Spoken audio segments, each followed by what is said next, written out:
करना है, आपको बताना है, इनवाइट करना है लोगों को, ताकि शाम प्रेयर माउंटेन की प्रेयर्स कोई भी मिस ना करे। हालेलुया। 80 देश उसे देखते हैं रोज, तो मेरा बिलीव है कि पूरी दुनिया में वो प्रेयर्स लोगों को टच करेगी और हील करेगी और वो डिलीवर करेगी। वो कोई ड्रामा नहीं है, वो पवित्र आत्मा की फायर है जो आपको टच करेगी और आज़ाद करेगी। God bless you all. आज से हम वचन को शुरू करते हैं। अब जो वचन हम सुनने जा रहे हैं, उत्पत्ति 3 उसका 1, यहोवा परमेश्वर ने जितने बनैले पशु बनाए थे उन सब में सर्प धूर्त था। उसने स्त्री से कहा, क्या सच है परमेश्वर ने कहा कि तुम इस वाटिका के किसी वृक्ष का फल ना खाना?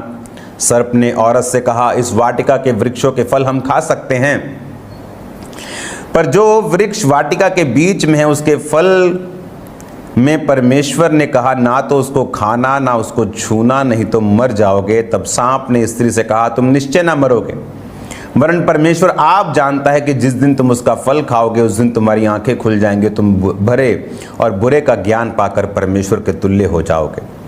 अतः जब स्त्री ने देखा कि उस वृक्ष का फल खाने के लिए अच्छा, देखने में मन भाव, बुद्धि देने के चाहने योग्य भी है, तब उसने उसमें से तोड़कर खाया और अपने पति को भी दिया और उसने भी खाया। तब दोनों की आंखें खुल गई और उनको मालूम हुआ कि वो नंगे हैं, इसलिए उन्होंने अंजीर के पत्ते जोड़ जोड़ कर लंगोट बना लिए। तब यहोवा परमेश्वर जो दिन के ठंडे समय वाटिका में फिरता था, उसने तब आदम और उसकी पत्नी वाटिका के वृक्षों के बीच यहोवा परमेश्वर से छिप गए। तब यहोवा परमेश्वर ने पुकार कर आदम से पूछा, तू कहाँ है? और उसने कहा, मैं नंगा था, मैं बारी में तेरा शब्द सुनकर डर गया, मैं छिप गया। हाँ, आप उसे पढ़ना पूरा 3 बाब। आपकी ये आज की बाइबल स्टडी है और आज एक इसकी शुरुआत हुई है। तो अब मैं आपको ऐसे प्लान में भी लेके जाऊंगा जहां पर आप हर 6 मंथ में एक बार कंप्लीट बाइबल पढ़ सकें। तो आज जो पहला दिन है, आपको अपनी कॉपीज और अपने पेन्स अपने साथ रखने हैं, और जब कल से आप वचनों को सुनेंगे रोज 1 बजे, तो आपको पूरा दिन क्या पढ़ना है बाइबल और किस रीति से बाइबल को पढ़ना है, आपको वो प्लान भी मैं दूंगा कि हर 6 मंथ में आपकी एक बार बाइबल कंप्लीट हो, और उस प्लान के तहत जो आपको स्क्रीन पे दिखाया जाएगा आप उसके नोट करेंगे उसको, और वो सारे पद, वो सारे अध्याय आप इस वचन के खत्म होने के बाद, आमीन होने के बाद आप उसे पढ़ा करेंगे।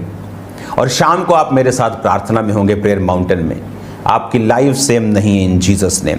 अब खुदावंद का आत्मा यहाँ वचन में क्या कहता है कि सांप को शैतान ने इस्तेमाल किया। सांप शैतान नहीं था। जिस तरह औरत को शैतान ने इस्तेमाल किया, उसी तरह सर्प जो था, सांप जो था, जिसके पहले पैर भी होते थे, लेकिन हाँ ये मेडिकल साइंस में भी है जो मैं बोल रहा हूँ, उसके बाद परमेश्वर ने उसे श्रापित किया, वो पैर छीने और वो मिट्टी के बल रेंगने वाला परमेश्वर ने उसे बनाया। और उसने कहा, उसने सांप को शैतान ने इस्तेमाल किया, सांप ने अपनी शरीर को शैतान के हाथों में सौंप कर इस्तेमाल होना चाहा, और उसने औरत से कहा कि ये क्या फल है जो परमेश्वर ने तुझे खाने के लिए मना किया है? उसने कहा ये फल परमेश्वर ने कहा अगर तुम खाओगे तो मर जाओगे। उसने कहा कौन सा? उन्होंने कहा भले और बुरे के ज्ञान का वृक्ष, अगर तुम खाओगे तो मर जाओगे। अब उसने कहा 5 आयत में कि जिस दिन तुम उसका फल खाओगे, वरन परमेश्वर कहता आप जानता है, शैतान कहता परमेश्वर जानता है कि जिस दिन उसका फल खाओगे तुम्हारी आंखें खुल जाएंगी, तुम परमेश्वर के सदृश्य हो जाओगे, तुल्य हो जाओगे, भले बुरे का ज्ञान पाकर तुम परमेश्वर के समान हो जाओगे। और बाइबल कहती है शैतान जो है वो अविश्वास के साथ आपकी लाइफ के ऊपर अटैक करता है, और उसका मकसद क्या है? उसका मकसद है आपकी जिंदगी में श्रापों को लेके आना, तकलीफों को लेके आना, बीमारियों को लेके आना। शैतान चुराने के लिए, घात करने के लिए और नष्ट करने के लिए आता है, और परमेश्वर जीवन देने के लिए और बहुतायत का जीवन देने के लिए आए।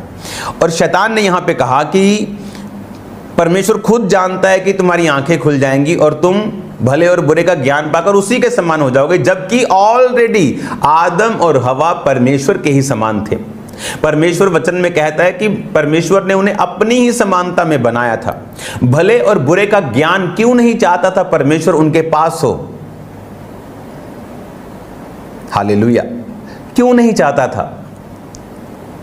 मैं जब पपुआ न्यू गिनी के प्राइम मिनिस्टर साहब से मिलके, जब मैं ऑस्ट्रेलिया के प्राइम मिनिस्टर से मिलने के लिए जा रहा था, तो मुझे रास्ते में 2 प्लेन्स चेंज करने थे। जो मैं प्लेन में जा रहा था, फ्लाइट में जा रहा था, तो आप देखो कैसे परमेश्वर शैतान के कामों को नाश करता है।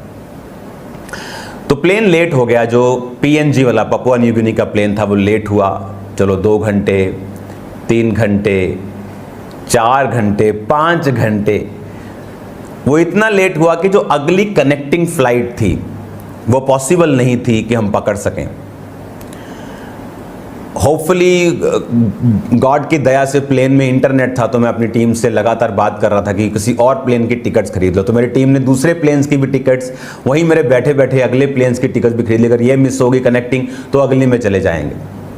तो ये बहुत कम होता है कि आप बहुत ज़्यादा लेट हो जाए। और देखो, हम पहुंच रहे थे और फिर क्या हुआ कि उसको लैंडिंग की परमिशन थोड़ी लेट मिली, तो वो आसमान में उसने एक और गोल चक्कर लगाया। मतलब एक कहते कि वो, मैं बोलना नहीं चाहता वो, तो और लेट हो गया। तो हम, एक तो लेट था वो, एक तो फ्लाइट पकड़ना बड़ा मुश्किल था, शायद वो हमें मौका दे देते, लेकिन उसने एक और चक्कर लगाया ऑस्ट्रेलिया में, ब्रिस्बेन के पास। ब्रिस्बेन से हमें मेलबर्न जाना था। जब एक और चक्कर लगाया तो वो फ्लाइट का टाइम निकल गया। लेकिन जब हम उतरे तो ये बहुत सरप्राइजिंग बात थी कि वो फ्लाइट वेट कर रही थी हमारा, और जब हम गए तो हम लास्ट थे और वो 1 घंटे से पूरा प्लेन हमारा इंतज़ार कर रहा था। तो हम VIP की तरह घुसे उसमें तो जब, और दूसरी बात, जब प्लेन वो लैंड किया तो हमारा सामान नहीं पहुंचा। वो सिर्फ हमें लेके गए, हमारा सामान छोड़ गए ब्रिस्बेन में। वो अगले दिन हमारे पास पहुंचा मेलबर्न में। तो वहाँ पर एक औरत बैठी थी, जहाँ हम बैठे एक औरत थी वहाँ पे। तो मैंने उससे पूछा, आर यू क्रिश्चियन? कहती मे बी। कहती, मैंने कहा क्या आप गॉड को मानती हैं? कहती I used to be a Christian, मैं क्रिश्चियन कभी थी। मैंने कहा क्या हुआ? कहती नाउ आई एम गॉड। मैंने कहा वो कैसे? मैंने कहा okay, I understand that you can choose what ever you want, कि तुम जो भी चुनना चाहती हो तुम चुन सकती हो, तुम अपना खुदा खुद बन गई। कहती यस। तो मैं और मेरी पत्नी ने फिर उसे 1 घंटा जो वचन दिया, जो उसने हीलिंग्स देखी चर्च की, क्योंकि इंटरनेट फ्लाइट में ऑन था, जो उसने काम देखे, जो उसने मेरी टेस्टिमनी को सुना। कहती यू आर कन्वर्टिंग मी, कहती तुम मुझे क्रिश्चियन बना रहे हो फिर से। हालेलुया। उसकी कहती मेरी मदर रोज मेरे लिए प्रार्थना करती है, रोज मेरे लिए प्रेयर करती है कि शैतान मेरी जिंदगी से दूर हो। कहती इतनी प्रार्थना करती है कि मैं परमेश्वर में वापिस आऊं। मैंने कहा उसी प्रार्थना का ये असर है कि परमेश्वर ने पूरे का पूरा प्लेन रुकवा के रखा है, ताकि मैं तुम्हारे पास आकर बैठ सकूं और तुम्हें टेस्टिमनी दे सकूं। और जब मैं वहां पे बैठा और उसको टेस्टिमनी दी, कहती today God give me a sign, खुदा ने मुझे आज कुछ साइन दिया है। वो भी कंफ्यूज थी, क्योंकि मोस्टली फॉरेन चर्चेस में खुदा की सामर्थ नहीं है, बहुत कम प्रीचिंग करते हैं लेकिन पावर नहीं। जहां पावर की डेमोन्स्ट्रेशन कम होती है वहां लोगों का विश्वास कई बार जल्दी हिल जाता है। इसलिए जीसस क्राइस्ट ने कहा था जब तक तुम कदापि चिन्ह और चमत्कार नहीं देख लोगे कदापि विश्वास नहीं करोगे। इसीलिए पावर्स को, साइंस को, वंडर्स को क्रिटिसाइज करने के बजाय उसे एम्ब्रेस किया जाए, उसको हक किया जाए, उसे मांगा जाए परमेश्वर प्रभु यीशु मसीह से। चिन्ह 2 तरह के हैं। एक तो खुदा चिन्ह देता है, बाइबल कहती प्रेरितों के हाथों से उसने चिन्ह देकर, चमत्कार देकर तुम्हें उस वचन की सिद्धि करवाई है कि वचन जो हम कह रहे हैं वो सिद्ध है, वो पूरा है, वो सही है। और एक चिन्ह है, बाइबल कहती अंत के दिनों में जो शैतान अपने लोगों से चिन्ह देगा, वो चिन्ह अलग है, क्योंकि वो परमेश्वर को परमेश्वर नहीं समझेगा, वो बोलेगा मैं मसीह हूं। लेकिन बाइबल कहती प्रेरितों के हाथों में भी परमेश्वर चिन्ह देगा ताकि लोग परमेश्वर की ओर मुड़ सकें। वो चिन्ह मैं पावरफुल नहीं हूं, मैं परमेश्वर, मैं क्राइस्ट, मैं मसीह नहीं हूं। वो मसीह है जो मारा गया और जी उठा, और जी उठ के गया और पवित्र आत्मा को भेजा। वही आत्मा आज आपसे बात कर रहा है, आपके बीच में भी और मेरे बीच में भी है। अब उस औरत को जब वचन दिया गया, वो परमेश्वर में, मैं आपको बता सकता हूं, वो कभी भी तौबा कर चुकी होगी और चर्च में जा रही होगी। या बिल्कुल नज़दीक होगी, क्योंकि उसे साइन मिला। कहते हैं आज मुझे खुदा ने साइन दिया है, मेरी माता की प्रार्थना का उत्तर दिया है। प्रेयर्स ने शैतान के कामों को फिनिश कर दिया। वो क्या, शैतान ने उसको क्या कन्विंस कर दिया था कि यू आर गॉड। जिस तरह शैतान ने हवा को कन्विंस किया कि तुम्हें आदम के अधीन रहने की जरूरत नहीं है, तुम्हें परमेश्वर के अधीन रहने की, तुम परमेश्वर के समान हो जाओगे, किसी के अधीन रहने की जरूरत नहीं, आंखें खुल जाएंगी तुम्हारी, तुम परमेश्वर के सदृश्य हो जाओगे। अब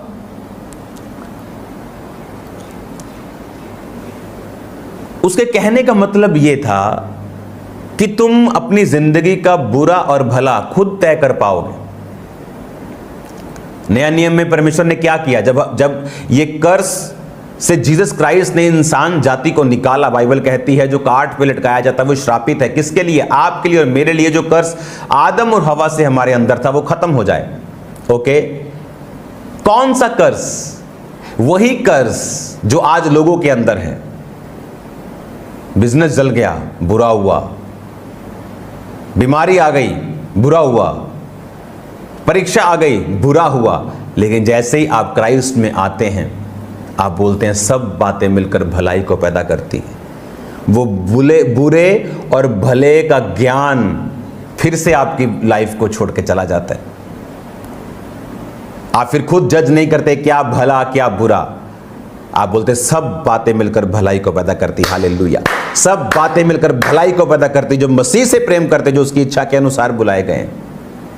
आप फिर उसी पोजीशन में आ जाते हैं जिस पोजीशन से आप बनाए गए थे। जिस पोजीशन में परमेश्वर नहीं चाहता था कि आप भला बुरा अपना जज करें, या गोइंग फ्रॉम समथिंग बैड, आप बोलते परमेश्वर है कि नहीं है। लेकिन you are going through water, आप बोलते हो मैं डूब जाऊंगा। लेकिन खुदा क्या कहता है कि तुम भले और बुरे के ज्ञान का वृक्ष मत खाना। मैंने तुम्हें बनाया और मैं जानता हूं तुम्हारे लिए भला और बुरा क्या है। तुम सिर्फ मेरी प्रेजेंस में रहना, मेरी अधीनता में रहना। आदम तुम मेरा काम करना, औरत तुम आदम की हेल्प करना, तुम उसके अधीन रहना, वो मेरे अधीन रहेगा, और इस तरह से परमेश्वर का किंगडम चलेगा। शैतान चाहता था, आज भी अगर आप बॉलीवुड मूवीज, इधर मूवीज में देखें किस तरह से वो पैटर्न को ब्रेक करना चाहता है शैतान। वो औरत को बताता तुझे किसी अधीनगी की जरूरत नहीं, वो मर्द को बताता तुझे किसी परमेश्वर की जरूरत नहीं। क्योंकि जब वो पैटर्न को, परमेश्वर के बनाए हुए को तोड़ेगा, तभी वो एंटर करेगा और काम करेगा। और शैतान इमोशन से खेलता है, इसलिए उसने हवा के इमोशन से कहला कि क्या अधीनगी, क्या वो अधीनगी, तुम परमेश्वर के सदृश्य हो जाओगे, भले और बुरे का ज्ञान का वृक्ष खाओ, खुदा नहीं चाहता तुम खाओ। और जब हम क्राइस्ट में आते हैं, हम परीक्षाओं से होकर निकलते हैं, तो हम क्या देखते हैं कि वो मुश्किल, वो ट्रबल, वो परीक्षा जो आई, वो मेरे भले के लिए थी। जब तुम नाना प्रकार की परीक्षाओं में पढ़ो तो इसको पूरे आनंद की बात समझो। याकूब की पत्री,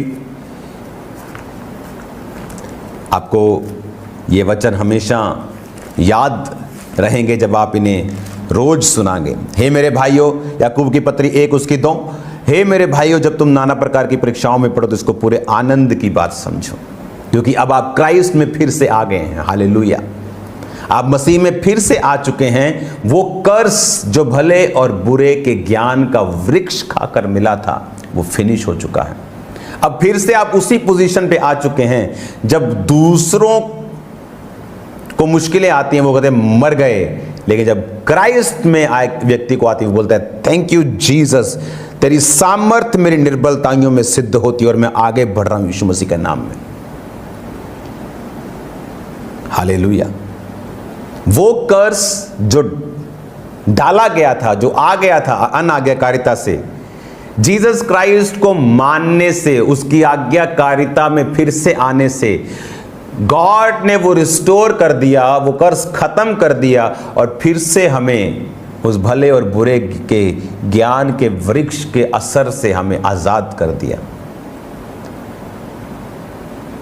अब हम गॉड नहीं हैं, अपनी मर्जी के मालिक नहीं हैं। जो शैतान चाहता है हम वो नहीं हैं। हम अब परमेश्वर की अधीनता में हैं। इसलिए बाइबल कहती है पुरुष जो परमेश्वर का स्वरूप है परमेश्वर की अधीनता में रहे। स्त्री जो पुरुष के लिए सृजी गई, पुरुष के पसली से सृजी गई, वो पुरुष के अधीन रहे। पुरुष परमेश्वर के अधीन रहे और इस तरह से वो परमेश्वर के कामों को करें। और परमेश्वर ने आपको कर्ज से फ्री किया है। आपको अपना बुरा भला समझने की जरूरत नहीं है, आपको परमेश्वर में बने रहने की जरूरत है। वो आपके लिए बेस्ट चीज़ों को पैदा कर रहा है, बेस्ट रास्तों को ओपन कर रहा है। आप बेस्ट चीज़ों को देखने वाले इन जीसस नेम। बेस्ट परिवार आपके होंगे इन जीसस नेम। बेस्ट फाइनेंस आपके होंगे इन जीसस नेम। बेस्ट सेवकाइयाँ आप करेंगे इन जीसस। कोई ड्रामा करने की आपको जरूरत नहीं होगी लोगों को खींचने के लिए। ये फुलिश ड्रामाज जो आजकल क्राइस्ट की बॉडी ने पकड़े हैं, आपको करने की जरूरत नहीं होगी। आप ब्लेस्ड रीति के साथ चलेंगे। आपको मालूम है बुरे और भले का ज्ञान आपको जानने की जरूरत नहीं। आप पहले से ही परमेश्वर के तुल्य बनाए गए हैं। आपको जस्ट वचन पे कि जब तुम नाना प्रकार की परीक्षाओं में पढ़ो तो आनंद की बात समझो। कहता अपना दिमाग मत लगा, अब क्राइस्ट की आंखों से देखना है। वो कर्ज तेरी लाइफ से खत्म हो चुका जो शैतान के कारण और हवा के कारण और आदम के कारण तेरी जिंदगी के ऊपर था। God bless you all. खुदावंद के नाम में आप ब्लेस्ड हैं और ब्लेस्ड रहेंगे इन जीसस नेम। मेरा विश्वास है कि आप जब रोज इस टीचिंग को सुनेंगे और आप इमेजिन नहीं कर सकते किस तरह की ब्लेसिंग्स आपकी लाइफ पर उतरेंगी। सो रिमेंबर, कल से कॉपी पेन आप साथ रखेंगे। आपको बताया जाएगा कि आज आपने कौन सा वचन पढ़ना है। 6 मंथ में हम ये कोर्स कंप्लीट करेंगे। 6 मंथ में पूरी बाइबल आप पढ़ चुके होंगे, वचन सुन चुके होंगे और सेम नहीं होंगे। आज इवनिंग अगर आपके अंदर परमेश्वर की जेलसी है प्रीच करने के, अगर पौलुस आज होता तो मैं आपको बता सकता हूं कि वो रोज इसी तरह लाइव होता। हालेलुया। आपको शेयर करना है यूट्यूब लिंक को अपने रिश्तेदारों से, दोस्तों से। आज जो फायर प्रेयर रात को होगी, मैं सामर्थ को भी महसूस कर रहा हूं इस अनॉइंटेड प्लेस के ऊपर। जो प्रेयर माउंटेन से आप करेंगे, आप सेम नहीं होंगे, बीमारियां जाएंगे और रास्ते ओपन होंगे। और याद रखो, आज शाम की प्रेयर में परमेश्वर शैतान की योजनाओं को नाश करेगा। बाइबल कहती है एक राजा के सामने जब परमेश्वर का दास था और राजा ने कहा इसे पकड़ लो और मार दो, लिखा जो हाथ उठा गया वो हाथ पैरालाइज हो चुका था। खुदा ने ऐसा मुझे दर्शन दिया आज। जब हम प्रार्थना में बैठेंगे और जो शैतान होगा वो पैरालाइज्ड होगा। शैतानी जो अटैक्स, जो वैरी और दुश्मन और शैतान आप पे करने की कोशिश कर रहे हैं, वो शर्मिंदे होंगे और मुसीबतों में फंसने वाले हैं बहुत से लोग। मैं आपको बता रहा हूँ, क्योंकि आप जो फायर को रिलीज करेंगे वो बहुत बड़े काम करेगी। आज शाम को प्रेयर माउंटेन में आपका स्वागत है। आप सेम नहीं होंगे यीशु मसीह के नाम में। अब मैं आपको शाम को मिलूंगा 8 बजे, प्रार्थना शुरू होती है। 15 मिनट आप वर्शिप करते हैं। पूरे एग्जैक्ट 8:15 आपके मैं बीच में हूँगा। और कल एग्जैक्ट 1 बजे वर्शिप, 1:15 बजे मैं आपके बीच में हूँगा। 1 बजे आपको ऑन करके रखना है। कभी ऐसा मत करो हाँ अभी वर्शिप हो रही है मैं आता हूँ। No no no no no no, worship को आपको इंसल्ट नहीं, उसको इज्जत देनी है ताकि खुदावंद आपको ब्लेस करे। क्योंकि आप जब उसकी वर्शिप करते हैं, खुदावंद आपसे खुश होता है और उसका मसा और उसकी जो रियलिटी है आपकी लाइफ में काम करती है। अपने हाथों को उठाओ। Thank you Jesus. खुदा बाप, तेरा आत्मा